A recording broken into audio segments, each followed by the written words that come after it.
Oi, meu nome é James, eu venho todo dia pro Farol. Entre as 10 horas, sai só às 10 da noite. Venho todo sábado e domingo.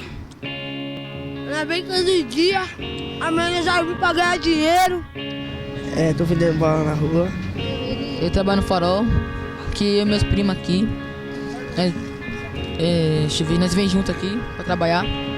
Nós faz malabares, rodinho. Quem vende bala também. Don't know just where I'm going.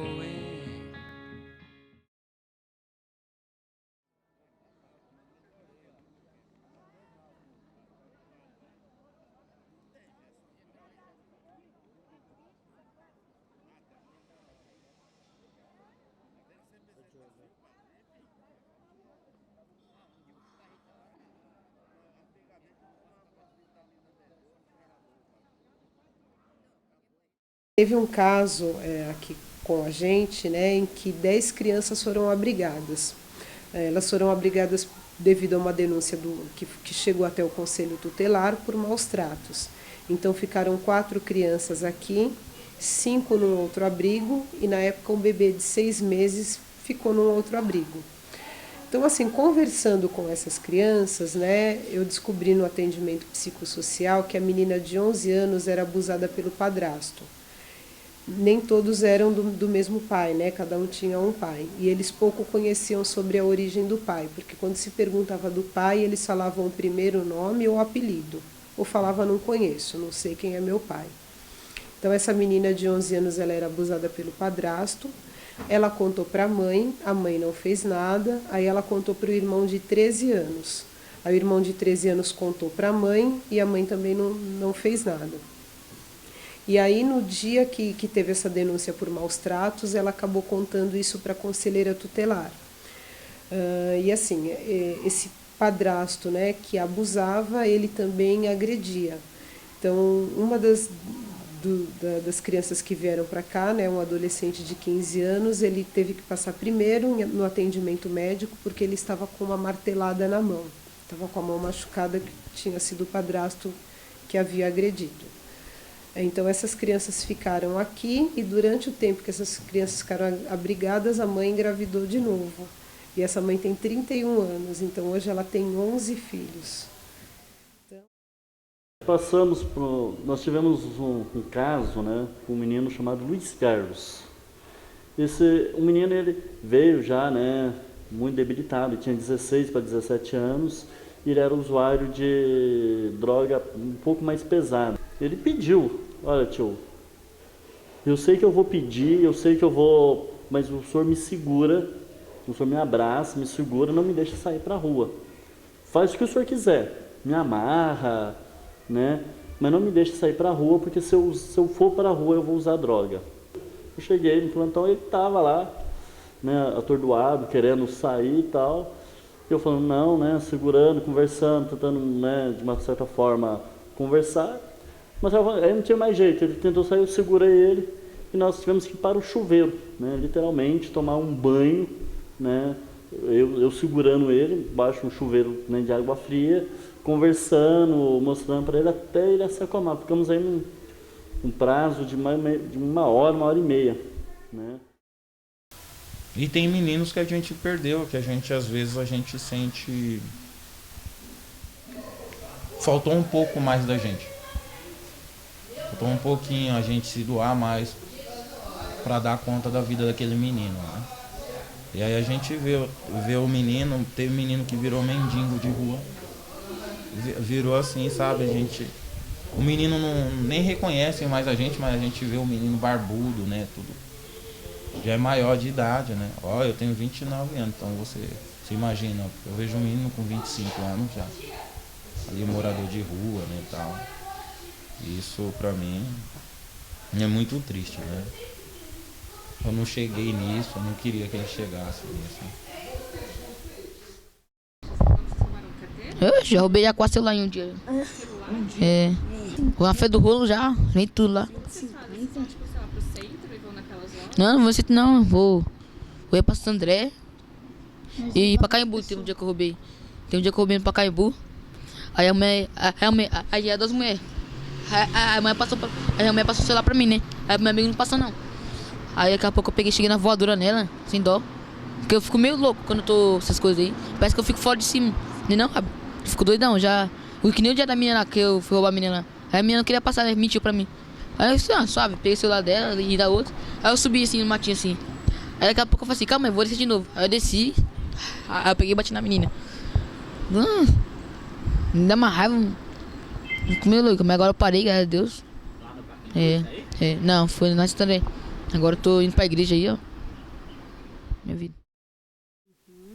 Então, as crianças, elas chegam até aqui e, assim, o nosso trabalho com essas crianças é, num primeiro momento, né, oferecer algumas coisas que são de necessidades básicas da criança, né, que é dar uma cama, uma alimentação, roupas quando ela chega, né? E depois nós vamos vendo qual é a necessidade dessa criança. Então nós vamos estudar o caso dessa criança para ver se é um caso de retorno à família ou se é um caso de abrigamento.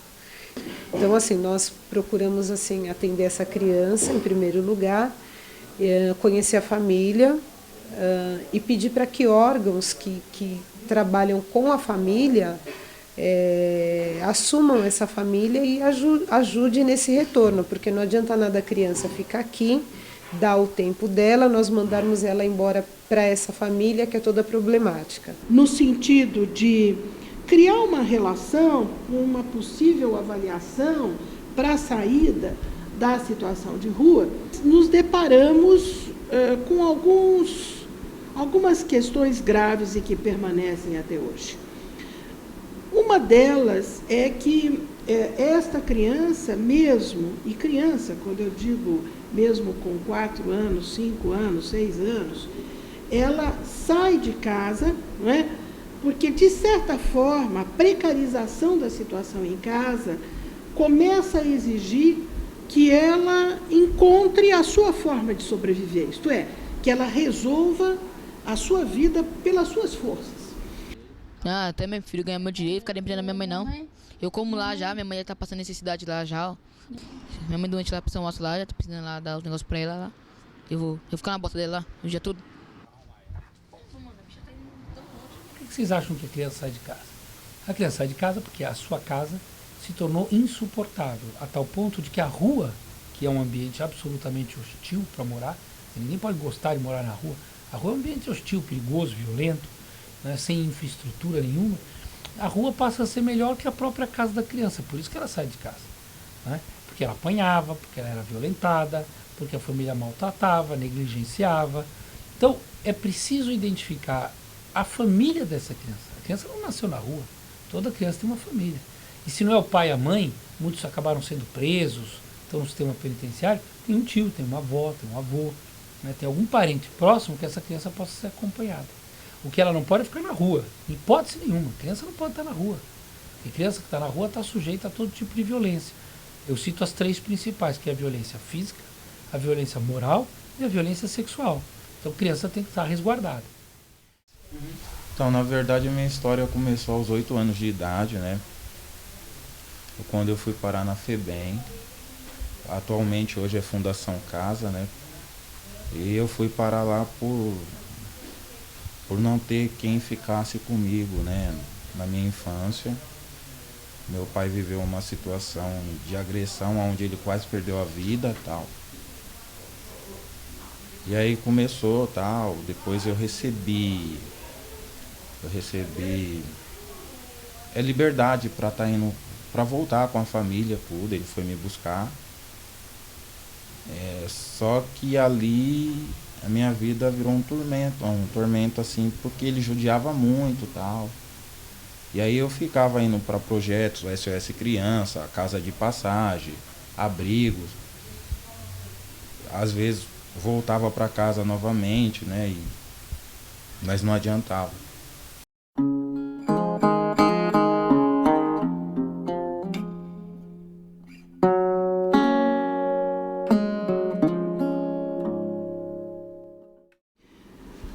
Creio que um dos primeiros dados que nós temos sobre a presença de crianças em situação de rua foi um levantamento realizado quando secretária estadual da Assistência e Desenvolvimento Social, Marta Godinho, e que ela detectou cerca de 500 crianças, 500 e pouco, nas ruas da cidade de São Paulo.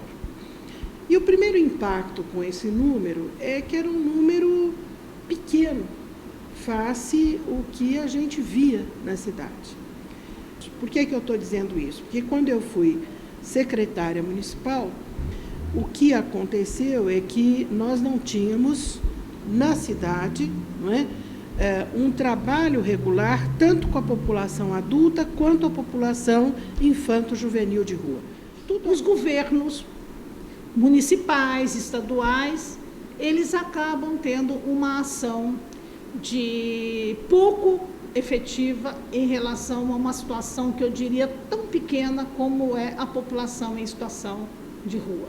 Se você observar o número de população de crianças e adolescentes na cidade de São Paulo e você verificar o número de crianças e adolescentes em situação de rua, que o último dado levanta até 1.800, dado de 2007 para trás, que bem antes só levantava 500 crianças e adolescentes, não é possível que um estado como o Brasil, ou o estado de São Paulo, um país como o Brasil e uma cidade como a cidade de São Paulo, sendo a mais rica do ponto de vista do PIB, do ponto de vista econômico e mesmo social, como que não resolve uma situação tão simples?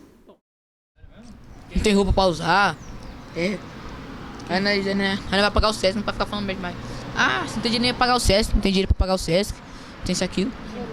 E as meninas chegam perto assim, ó. Ai, meu Deus, sai fora. Ai, Deus, ai, credo, sai, menino, feio. Sujeira, negro. O trabalho com a criança, quanto mais individual, personalizado, mais próximo dela, maior a efetividade do trabalho. Então, nós resolvemos mudar este conceito de grandes equipamentos, que tinham grandes capacidades, para equipamentos menores. É bom que fique claro que a maioria das crianças que vivem nas ruas acabam tendo algum contato com a questão da drogadição, seja através do tiner, da cola, ou, mais recentemente, do crack. Então, os CRECAs, os Centros de Referência da Criança e Adolescente, foram abertos no início 11, um próximo a cada vara da infância e da juventude, são 11 varas na cidade de São Paulo, e depois nós expandimos até 20 CRECAs. E os CRECAs funcionaram muito bem. Os primeiros 2 anos, com grandes dificuldades de entendimento pela própria prefeitura, de qual era o quadro de recursos humanos adequado, em todo equipamento novo, ele ainda estava sendo testado. Mas pouco a pouco nós colocamos psicólogos, assistentes sociais, e os CRECAs foram se tornando, então, um equipamento importante na cidade de São Paulo, melhor que a casa de passagem, mas não é um abrigo. É um local onde a criança fica no mínimo 6 meses, para poder fazer o que nós chamamos de rematriamento, né, de volta para as famílias. Então, a gente, quando pensou-se o CRECA, era nessa intenção de ter um serviço intermediário que prepare essa criança para o convívio social, que ela entenda o que é o convívio, que ela se respeite, né, até questões de banho, de segurança, de violência mesmo. E o CRECA cumpria essa, a natureza do CRECA era essa. Então, tinha um RH diferenciado do abrigo por isso, porque vem uma criança que está extremamente violentada nos seus direitos. Então, precisa de uma atenção muito mais cuidadosa. Então, vocês vão ver que não é só a diferença do tempo, mas também a diferença do quadro de RH que existe no CRECA, né? Mas, com o tempo, os abrigos extremamente lotados, né, a gente percebeu que o CRECA foi desvirtuando dessa função, apesar de ainda atender o mesmo público, né? Mas a criança estava pronta para ir para o abrigo e não tinha a vaga no abrigo. Então, é nesse momento que a gente começa a rever o CRECA. Hoje mesmo, nós estávamos lá no Habib's, no brinquedo, aí o menino pegou e falou assim, se é fedido, aí ele pegou e falou, nós não somos fedidos não. Ele perguntou, por que nós somos fedidos? Porque vocês são negros. São pretos. Preto, quer dizer.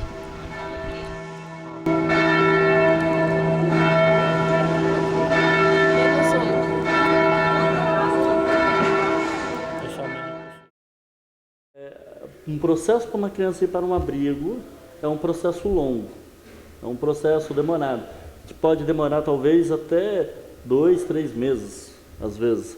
Não é uma coisa assim tão rápida, né? A não ser que seja uma criança pequena, e aí você tem um poder, né, vamos dizer assim. Mas quando é um adolescente, você tem que convencer a criança que você tem algo melhor para trazer ela para o abrigo. Então você vai ficar com ela lá na rua. Então você vai passar uma tarde com ela, você vai fazer um jogo lúdico, você vai conversar, você vai buscar nela o que é bom para ela. E aí ela começar a confiar em você. Na hora que ela começa a confiar naquele educador, naquele profissional que está ali, aí é a hora de você começar a lançar a questão abrigo. Você, para levar uma criança para uma instituição, né, para um abrigo, você primeiro tem que mostrar para ela, olha, o que ela ganha, quais são as vantagens. E aí sim, vai existir caso da criança dizer, ah não, eu quero a rua? É um caso muito pequeno. Mas aí você vai perceber num outro momento que essa criança quer ficar na rua é porque alguma coisa aconteceu, seja na família, que ela tem essa rejeição, né? E aí é um trabalho. Eu acredito que ninguém nasceu para ficar na rua. Ninguém. Essa é a minha maior certeza. Assim como eu nunca quero morar na rua, acho que ninguém quer. Você é meio que induzido a morar na rua, alguma coisa aconteceu. Mas nós também temos o direito e o dever de pensar de que essa criança também pode voltar-se a morar numa casa, a ser de novo um cidadão, uma cidadã. Igual o dia que nós estávamos dormindo lá em cima, né, na Paulista. Chegou um velhinho, né, não estava no lugar dele, né, era o lugar dele. Ele foi lá, me deu bica, me deu uma bica na cabeça e me deu um chute nas costas. Aí ele foi lá e falou pra esse daqui levantar ele. Aí ele levantou, nisso que ele levantou, ele deu um rodo nele, ele caiu. Aí só tava nós dois. Aí machucou nós, aí nós fomos pra casa chorando. Aí minha mãe falou, quem foi que te bateu? Eu falei, foi um homem.